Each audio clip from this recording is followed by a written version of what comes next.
아, 지금 약간 심박수가 올라가는데? 제가 여기서 시작을 할까요? 몬디알 2+2. 일단 벌써 실망스럽죠? 왜요? 휠이 보시면은 이 차가 페라리의 2+2? 2+2는 뒤에 좌석이 있거든요. 애들 앉기나 뭐 짐 보관용 그런 형태로 만들어진 건데 제가 실망이라고 했잖아요. 휠이 이게 원래 팩토리 휠이 아니에요. 팩토리는 원래 5스포크, 이것처럼 5스포크는 맞는데 별 휠이라고 해서 그게 달려 있어야 되는데 이거는 약간 360 모데나 휠인가? 그것도 아닌 것 같은데. 그러니까 그런 거죠. 그러니까 옛날 차에다가 완전 최근은 아니지만은 피리어드 코렉트 하지 않은 휠을 달아놓은 한번 보시죠. 일단 이 차 저는 개인적으로 뒷모습이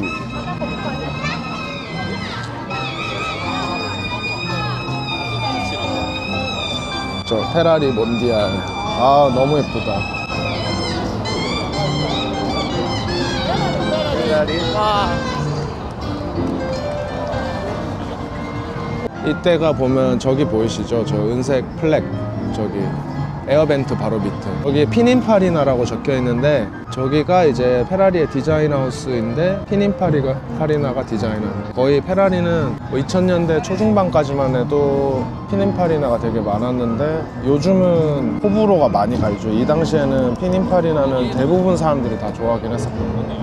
근데 지금 저는 사실 이 몬디알보다는 여기 지금 더 눈이 가는데 이게 시트로엥이라고 한국 분들은 좀 생소할 수도 있어요. 프랑스 차인데 DS20 이 차가 되게 에어로에 그 당시에 신경을 많이 썼던 차고 제일 중요한 건 이 차가 약간 그 물침대 승차감이라고 하죠. 그걸로 되게 승차감이 편안했던 그런 차. 아 진짜 예쁘다. 지금 제가 알기로 거의 가치로는 이게 어쩌면 더 높을 수도 있어요. 몬디알보다. 해외랑 국내는 늘 다르지만은 저 페라리 몬디알은 사실 비인기 모델이거든요. 저게 한 40만에서 50만 달러 정도 하지 않을까 예상되는데 이건 쉐보레인데 콜벳은 많이 아실 거예요. 그거에 이게 알고 C2? 두 번째 맞을 거예요 아마. C2인데 이 차의 특징이 뭐냐면은 스팅레이인데 그 중에서도 제일 중요한 게 여긴 설명이 없네. 스플릿 윈도우라고 이쪽으로 뒤로 와보시면은 뒤에 보면은 이렇게 지금 윈도우가 나눠져 있죠. 뒤에 창문이 나눠져 있잖아요 양쪽으로. 이게 이제 스팅레이 중에서도 C2 스팅레이 중에서 스플릿 윈도우라고 하는데 이게 가치가 많이 높아요. 이렇게 창문이 두 개로 이렇게 나눠져 있는 게. 아 근데 정말 예쁘다. 전 개인적으로 미국 차를 그렇게 좋아하는 편이 아님에도 현재까지 본 차 중에서는 전 페라리 몬디알보다도 이게 훨씬 마음에 들어요. 값어치는 아마 몬디알보다도 한 3배에서 4배 할 거예요 이게. 아 안에 레드온 레드 도장 상태가 되게 좋아 보여요. 이게 제가 오늘 보고 싶었던 차 두 대 중에 하나. 이 차가 그 3.0 CSL이라고 배트모빌이라는 별명이 있거든요. 근데 원래 베이스는 E9이라고 저도 되게 구매하고 싶었던 차 중에 하나인데 CSL 이 차는 이제 정말 레이싱 나가기 위해서 그 당시 호몰리게이션이라고 만들었던 차 중에 하나라서 이거는 거의 구매하기가 불가능에 가깝다고 보면 되고 이 차가 베이스된 E9 모델은 그래도 매물이 올라왔던 적이 국내에도 있기는 있거든요. 여기 앞에 샤크 노즈라고 해서 당시에 BMW들이 2002도 그렇고 이런 차들이 이렇게 나왔었어요. 이게 여기에 또 안 적혀져 있는 게 우승을 뭐냐 하면은 이 차가 ETCC라고 유러피언 투어 챔피언십이라고 거기에서 우승한 차거든요. 거기서 성적이 되게 좋았었어요. 그리고 제가 또 뮌헨에서 왔기 때문에 BMW가 뮌헨에 또 그런 게 있어요. 약간 제 입장에서 국뽕 그리고 지역뽕. 아 진짜 예쁘다 이거는. 그리고 또 중요한 게 저기 BMW 엠블럼 보이시죠? 아, 네네. 저게 옛날에는 저렇게 붙어있는 차들이 있었거든요. 근데 요즘에 이거를 이제 다시 재해석한 게 뭐 알고 계시는 BMW i8에도 이렇게 나왔었고 뭐였지? XM도 딱 저건 아닌데 BMW 로고를 뒤쪽에 저렇게 위치하긴 했었어요. 안에 보시면 딱 수동이죠. 아까 얘기하다 만 게 그러니까 투어링카 챔피언십에 나가기 위해서 E9을 레이싱 버전으로 개조해서 출시된 호몰리게이션에 의해서 나온 차. 아 근데 너무 예쁘다. 이 보시면은 요즘 뭐 M의 거의 시초라고 봐도 되죠. 트라이컬러 라인들이 있고 지금 차를 잘 모르시는 사람들이 봐도 빨간색 차 같은 경우에 생긴 게 좀 많이 다르잖아요. 뭐 마치 개츠비에 나오게 생긴 거 이런 걸 다 프리워라고 하거든요. 세계대전 이전의 차량들. 근데 그쪽 차량들은 제가 미리 말씀드리려고 하는 게 저는 아무런 지식이 없어요. 솔직히 관심도 별로 없고, 근데 뭐 저런 쪽으로 또 매니아층이 따로 있긴 해요. 그리고 가격도 뭐 말도 안 되게 비싼 차들이 있고. 근데 이 차 같은 경우에는 알파로메오 6시? 알파로메오가 뭐 거의 페라리보다 더 역사가 깊은 회사죠. 더 오래되고 레이싱도 많이 했었고. 근데 어쨌든 저는 이 차에 대해서는 할 말이 없는 걸로. 이게 진짜 역사적으로 중요한 차죠. 300SL. 이거는 지금 컨버터블 버전인데 사실 값어치가 더 높은 거는 SL 걸윙인데, 요즘 SLS나 그런 차가 이 차를 오마주해서 다시 재출시한 거죠. 근데 이 차도 프리원은 아니지만 여기 보면 1957년식이라고 나와 있잖아요. 근데 저는 사실 이 차를 너무 좋아하긴 하지만 제 지식이 이제 50년대는 사실 잘 모른다. 저는 한 80년대부터 거의 좋아하는 차들이 많아요.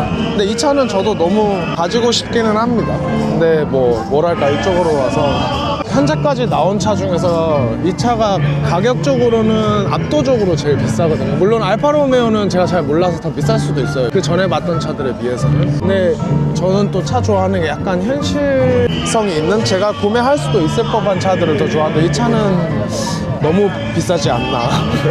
제가 사기에는 좀 과하다. 네, 이것도 좀 전에 언급한 프리워 자동차 중에 하나인데 딱 진짜 개츠비에 나오게 생겼죠. 롤스로이스 요즘도 출시되고 있는 팬텀, 이건 6 같은데 팬텀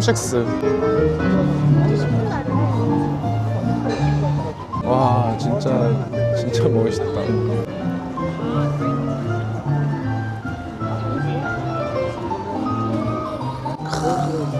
판테온 그릴. 요즘 롤스로이스들 보면은 이 그릴은 그대로 따라하고 있죠. 진짜 이거는 개츠비가 타고 다닐 것 같지 않아요? 그리고 여기는 또 제가 잘 모르는 캐딜락 V12. V12 나온 김에 바로 여기로 가시죠. 제가 좋아하는 V12. 자, 제가 말씀드렸던 제가 지금 사고 싶은 지금 위시리스트에 있는 W140. 여기 보면 저기를 이제 갈빗대라고 하거든요. 12기통 엔진 포울젠. 자연흡기 12기통 엔진. 지금 95년식이네요. 이거면은 거의 중기형이라고 봐야 돼요. 이게 W140 S600 같은 경우에는 초기, 중기, 후기형 세 가지로 나뉜다고 보면 돼요. 제가 구매하려고 한 차가 후기형. 그러니까 97, 98을 후기형이라고 하는데 후기형의 140, 600을 사려고 하는데 옆으로 한번 보시죠.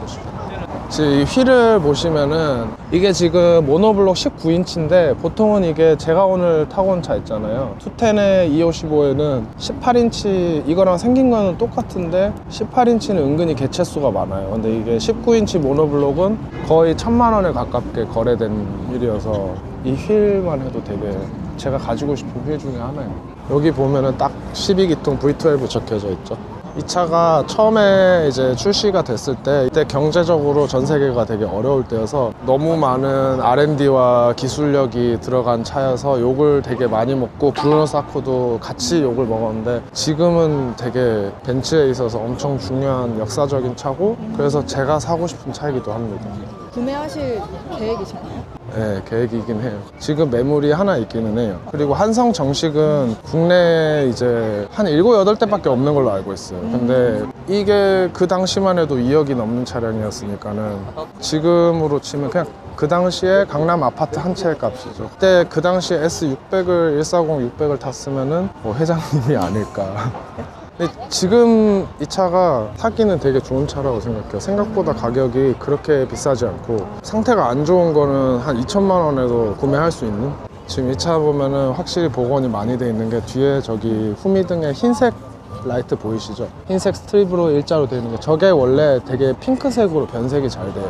밖에 당시에 야외 주차를 해놓거나 열을 받으면 되게 쉽게 핑크색으로 바뀌는 거고, 소위 말하는 앞뒤로 호박등이 들어가 있는 주황색 인디케이터, 저것도 뭐 취향이지만 저는 구매를 한다면 다 호박등으로 할 생각이에요. 이 차는 거의 뭐 완벽하네요. 근데 제 취향에는 색깔이 약간 지금 투톤으로 되어 있잖아요. 저는 그냥 제가 구매하고 싶은 차는 올블랙.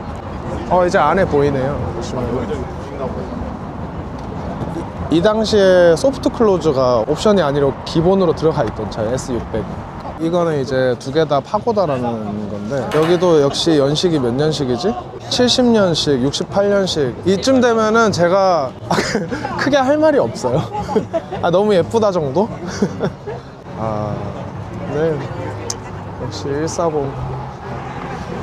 아, 맞아. 그리고 클래식카가 그게 있어요. 그러니까 제가 80년대, 90년대 선호하는 것 중에 하나가 어쨌든 환경 규제가 요즘 되게 그런 게 많잖아요. 근데 제가 알기로는 이 차를 만약에 운행을 아마 못할 것 같은데 하면은 사대문 밖에서 못할 거예요. 그러니까 가면은 벌금을 계속 내야 돼요. 저는 사실 소유보다는 그래도 운행을 하는 걸 좋아해서 80년대 차들도 웬만한 차들은 힘들어요. 그러니까 배출가스 환경 규제에 걸려서 제가 아까 저기 휠을 막 얘기했잖아요. 이 차 다른 설명을 다 했던 것 같은데 휠을 또 설명 안 했네. 이게 이제 알피나의 상징 같은 그 휠. 요즘도 똑같이 나오고 있어요. 그냥 그 인치수만 높아져가지고. 제가 너무 좋아하는 거, 알피나. 차는 휠이 중요해요. 약간 신발 같은 거지. 근데 저거는 다시 봐도 너무 깬다, 페라리. 보시면은 제가 얘기했죠, 5스포크 이런 식으로 휠이 이래야 되는데 이게 오리지널이다. 근데 이거 뭐야, 약간 360 휠 같이 생겼네, 모데나 휠. 이러면은 안 됩니다. 근데 옛날 차들은 좀 떠있긴 한데 얘는 떠있는 거보다 문제가 지금 무슨 그거 뭐지? 그러니까 휠이 이게 아닌 거야. 이런 차는 그렇게 타는 게 아니거든. 그러니까 휠 하우스 안으로 들어가야 돼 오히려. 지금 이 정도면은, 그러니까 봐봐, 뒤에 타이어가 지금 275가 끼워져 있는데 그게 말이 안 되는 거야. 저게 아마 360 휠일 거예요. 봐봐. 맞지? 맞아, 아니야? 잘못됐다.